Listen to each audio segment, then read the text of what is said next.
Bonjour les incarnés, je suis le devin chinois blanc du livre des changements, le I Ching. Bienvenue dans l'unité de l'humanité en portrait énergétique où je vous transmets cette connaissance sacrée et vivante.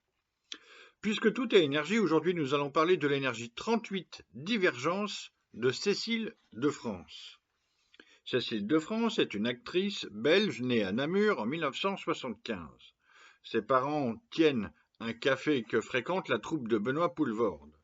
Son désir de jouer est précoce. Dès ses 15 ans, elle se forme à jouer et à 16 ans, elle tourne déjà au cinéma. En 2002, avec son rôle d'Isabelle dans l'auberge espagnole de Clapiche, elle est déjà récompensée du César du meilleur espoir. Sa carrière est plus que lancée. L'énergie 38 divergence est composée en bas de la brume et en haut du feu. Le feu monte, la brume descend. C'est cette différence énergétique qui produit l'énergie de la divergence. Je vous donne dès maintenant ma liste de devinettes des personnes qui vivent ou qui ont vécu dans cette énergie 38 de la divergence. Milan Kundera, Bertrand Tavernier, Antoine Decaune, et au féminin, je trouve que la beauté physique de Cécile de France se situe bien entre celle de Deneuve, la beauté de Deneuve, et la beauté de Ségolène Royal. Je vois bien que Cécile de France est entre les deux, et ça lui va très bien. Donc j'appelle ça une ressemblance physique. On pourrait presque développer artistique, etc. Pour présenter cette énergie 38 divergence, les traducteurs français Javary et Faure écrivent « Divergence traite des antagonismes et de leur résolution ». Je m'arrête là déjà. Il me semble que c'est la première veine commune entre ces rôles au cinéma. Divergence traite des antagonismes et de leur résolution. Par exemple, antagonisme et résolution fait penser à son rôle de Marthe dans Bonnard, Pierre et Marthe Bonnard, en 2023, la peinture donc, et celui en costume de Mademoiselle de la Pommeraye dans Mademoiselle de Jonquière, de Mouret en 2013. Personnage en conflit amoureux avec le personnage d'Édouard Baird. Ok. Javary et Faure continue.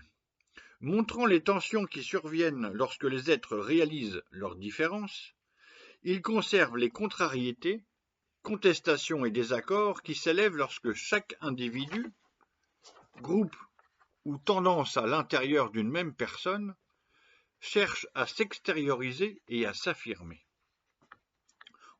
Je pourrais répéter les rôles que je viens de citer, ça marche aussi.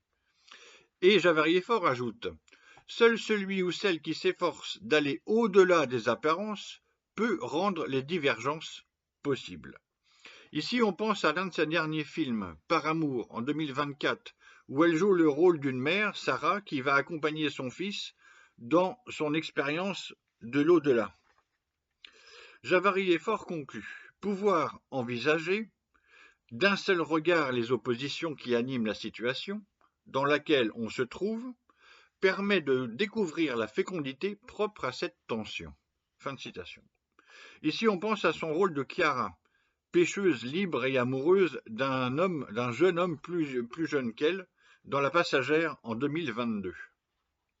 L'étude de la grande image, qui parle du rôle de la personne dans la société, formule « L'être accompli ainsi, en concordant, alors se différencie. » À écouter ces interviews, j'ai remarqué une habitude dans son langage, dans son expression verbale.